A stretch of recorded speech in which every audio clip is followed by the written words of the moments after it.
do. The vast majority has been done.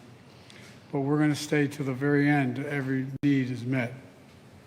And we continue to hold Norfolk Southern accountable, make sure they make your community whole now and in the future. And what they do not make whole, what they cannot make whole, what isn't made, the government will make whole. We have an obligation. We have an obligation. I can already see this derailment won't define you. It just, it defines you in a different way. Your courage, your resilience to this community, and the compassion that you've shown for all your fellow citizens. Let me be clear. While there are acts of God, this was an act of greed that was 100% preventable.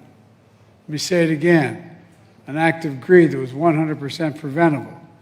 We were pushing the railroads to take more precautions, to deal with braking, to deal with a whole range of things that were not dealt with.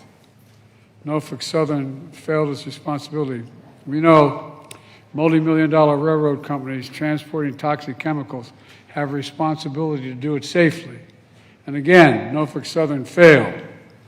My administration was on the ground within hours, working closely with the governor, the mayor, the senators, the House members, community leaders, to make sure you have everything you need. My administration ordered Norfolk Southern to clean up the mess it created and ensure it was done right. That includes an executive order I signed to continue our priority to hold Norfolk Southern fully accountable for this disaster and any long-term effects that are able to be identified as time goes on. Not just here, but also in Darlington, Pennsylvania, where I just visited an hour or so ago. Working with the state, we've tested the air, the water, the soil quality, deployed teams of health experts, provided emergency loans for local businesses. But it's not done yet. There's more to do.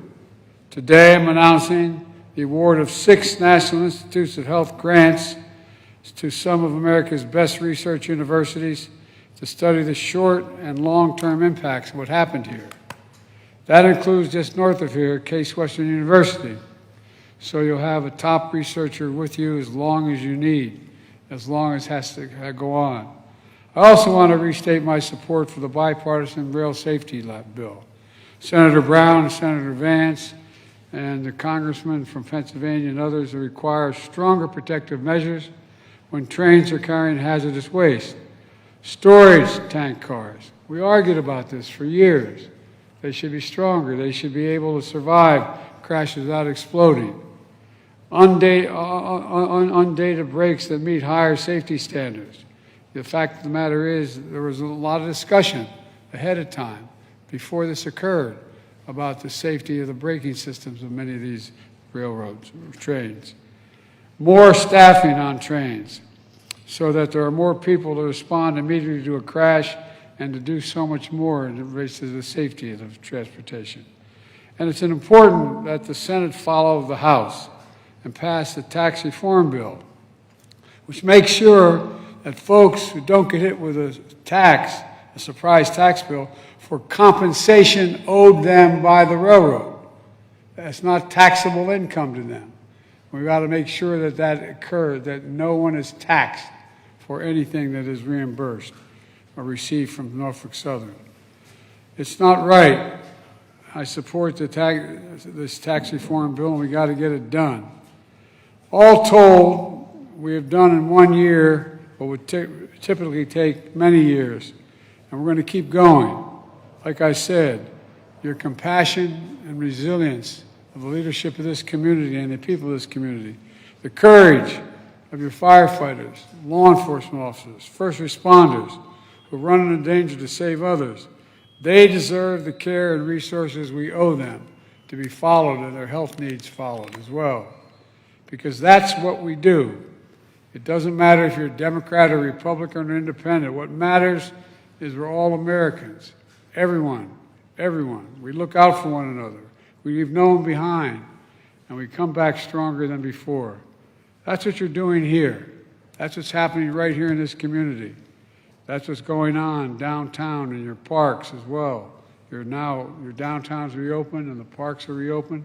Students were frustrated Suppose these schools wouldn't travel here for sports events, but now you're playing home games again, finally. That's pride. That's also progress. But we have other obligation, and that's here is to stay here as long as it takes to get everything done and be sure no one's left behind. In moments like this, let's remember who we are. We're the United States of America, for God's sake. We have obligations to one another. There's nothing beyond our capacity when we do it together, and we're going to stay here and do it together as long as it takes. May God bless you all, and may God protect our troops. We have a lot to do. Now let me turn this over to the EPA Administrator, Michael Regan, and he'll have a few things to say as well. Michael? Thank you, Mr. President. Good afternoon, everyone. It's an honor to join President Biden here in East Palestine today, a community that embodies strength, resilience, hope, and progress.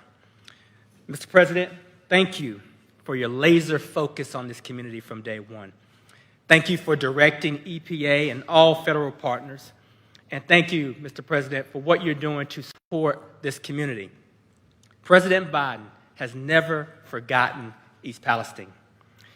Mayor Conaway, thank you for being here with us. It is because of Mayor Conaway's leadership and tenacity that East Palestine is well on its way to full restoration. It's been a year since a Norfolk Southern freight train carrying hazardous chemicals derailed, releasing toxins into the environment and upending countless lives. For many, it's been a year of fear, uncertainty, and disarray. While we recognize times have been challenging, thanks to President Biden's strong leadership, this administration has stood shoulder to shoulder with East Palestine every single day since last February. Immediately after the disaster, the president vowed to hold Norfolk Southern accountable. And he committed to mobilizing a whole-of-government approach, using every tool available to assist the people of this community during the time of need. I'm grateful to work for a president who cares deeply about a community and stays true to his word. Under the president's leadership, emergency response personnel from the United States EPA arrived on scene within hours of the derailment, joining the local first responders who heroically prevented loss of life, prevented serious injury, and additional property damage in the surrounding residential areas. Folks, it's been a year of action, and I'm proud of all we have accomplished together since last February. The U.S. EPA continues to direct the cleanup in East Palestine, and to date, we've removed more than 176,000 tons of contaminated soil out of the community for safe disposal. We've shipped more than 43 million gallons of wastewater off-site, more than 6 million gallons which were treated on-site prior to safely being shipped off-site. We've collected more than 115 million air monitoring data points and more than 45,000 samples in and around the community using high-tech EPA aircraft, mobile labs, and stationary monitors. EPA's Community Welcome Center has served more than 1,200 visitors and received over 1,300 calls and is still available to this day to residents who may have questions. My agency continues to engage residents and provide information through our regular newsletter and community events. And every step of the way, as President Biden has stated, we've held Norfolk Southern accountable for the harm that they inflicted on this community. We have leveraged every enforcement tool available to EPA against Norfolk Southern to ensure that they complete and they pay for the extensive cleanup activities conducted over the last year. I'm grateful to our state, federal, and local partners, as well as our partners in the United States House and Senate, who have worked tirelessly to help restore this community. So many lives were upended, and so much has changed since last February. But I've seen firsthand the strength, and I've seen firsthand the resilience of East Palestine. And I'm certain you all are well on your way to bouncing back to be stronger than ever before.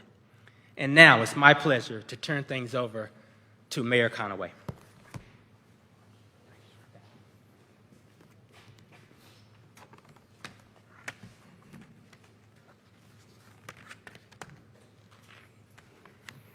Thank you all for coming. On behalf of the Village of East Palestine, I want to welcome President Biden. As we pass the first anniversary of the train derailment, the Village of East Palestine appreciates the support from the U.S. EPA, the Department of Transportation. We'd also like to thank Governor Mike DeWine, the Ohio EPA, the Ohio EMA, and the Department of Public Safety, and all of our state and local partners that have been with us since the beginning. Our village has faced many challenges, but as a community, we have shown resilience. We will not be defined by this single event, rather our response to it and our perseverance. President Biden, your long-awaited visit to our village today allows us to focus on the things we agree with, acknowledging this disaster should have never happened, address the long-term health concerns and the economic growth of the village, and ensure this never happens again to another community. Our goal is to be collaborative and proactive, collectively taking control of what we can shape for a stronger future. This includes support of bipartisan railway legislation, federal tax relief for funds received from Norfolk Southern,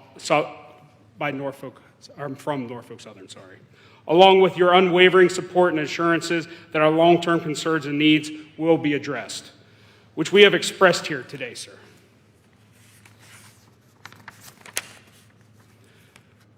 We will not stop working, though. We will continuously strive to improve, not relying on just external aid, but on each other and our own efforts to elevate the village. We are committed to seizing every opportunity for growth, enhancing our community's strength, resilience through initiative and perseverance. Here in East Palestine, we are rooted in pride, tradition, and unwavering in our drive for progress and to determine the outcome of any obstacle. I thank you all for coming here today, and God bless East Palestine and the United States.